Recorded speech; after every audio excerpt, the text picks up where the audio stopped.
এবার যখন supreme judicial appointment council করার উদ্যোগটা নেওয়া হয়েছে, সেইটা বিচার ব্যবস্থাকে স্বাধীনভাবে কাজ করার জন্য একটা উদ্যোগ, যাতে করে রাজনৈতিক হস্তক্ষেপ এর বাইরে থেকে বিচার ব্যবস্থা স্বাধীনভাবে কাজ করতে পারে। তো এই অধ্যাদেশ যখন অনুমোদন না করা হবে, তখন আবারও আমরা সেই পুরনো ব্যবস্থাতেই ফিরে যাচ্ছি, যেখানে বিচার ব্যবস্থা স্বাধীন থাকছে না, এখানে রাজনৈতিক হস্তক্ষেপের সুযোগ থাকছে, এবং সেখানে বিচার বিভাগের নিয়োগগুলো তখন আর যোগ্যতা বা মেধার ভিত্তিতে হবে না, তখন সেটা কে দলের প্রতি বা সরকার পক্ষের প্রতি কতখানি অনুগত আছেন সেই ভিত্তিতেই হয়তো নিয়োগগুলো হবে। সরকার বলতে চাচ্ছেন যে এটা আরও শক্তিশালী আইন দ্বারা প্রতিস্থাপিত হবে।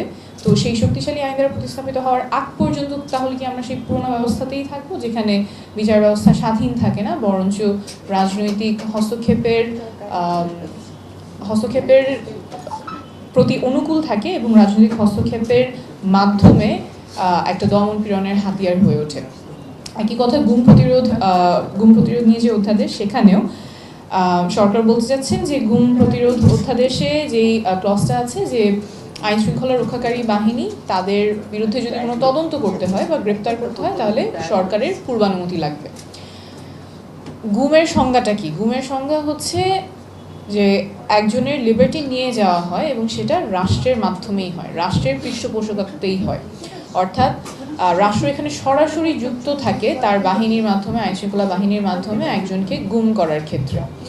তো যিনি গুমের শিকার হবেন, এই গুমের ঘটনা তদন্ত করার জন্য যদি সরকারেরই কাছ থেকে অনুমতি নিতে হয়, তাহলে কি আদৌ কখনো এটার বিচার হবে?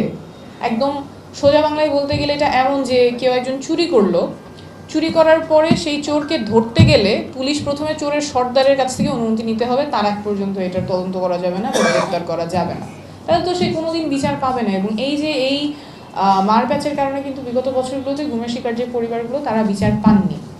তো আমরা একটা অভ্যুত্থানের পরে স্বাধীন বিচার ব্যবস্থার কথা বলছি, গুম প্রতিরোধের কথা বলছি, এবং সেখানে কিছু ইউজফুল ইনস্ট্রুমেন্টস, কিছু ইউজফুল টুলস আমাদের সামনে আছে, কিন্তু মনে হচ্ছে আমরা পেছনের দিকে যাচ্ছি, পুরোনো ব্যবস্থার দিকে যাচ্ছি, যেখানে আসলে এগুলো প্রতিকারের এফেক্টিভ টুলস এবং যেই ব্যবস্থাগুলো বা মেকানিজমগুলো আমাদের সামনে থাকার কথা, এগুলোকে আরও মজবুত করার কথা, আরও স্ট্রেনথেন করার কথা, এবং যাতে এগুলো সঠিকভাবে বাস্তবায়ন হয়, মানুষের অধিকারগুলো সংরক্ষণে যাতে এই টুলসগুলো আমরা ভালোভাবে ব্যবহার করতে পারি, সেই রাস্তায় না হেঁটে আমরা পেছনের দিকে যাচ্ছি।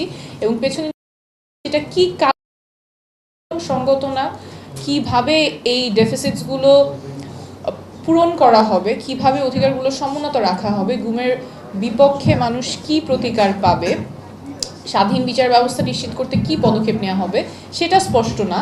কিন্তু আমরা যে পেছনের দিকে যাচ্ছি সেটা স্পষ্ট, অল্টারনেটিভটা স্পষ্ট না। তো আমার মনে হয় এখানে এরকম আয়োজন খুবই গুরুত্বপূর্ণ, এবং আমরা যাতে পেছনে না হাঁটি, সামনের দিকে যেতে পারি, আমাদের অধিকারগুলো যাতে সমন্বিত থাকে, সেই জন্য যে টুলসগুলো প্রয়োজন সেগুলো যাতে প্রকৃতভাবে বাস্তবায়ন হয়, সেদিকে আমাদের মনোযোগী হতে হবে। অনেক ধন্যবাদ।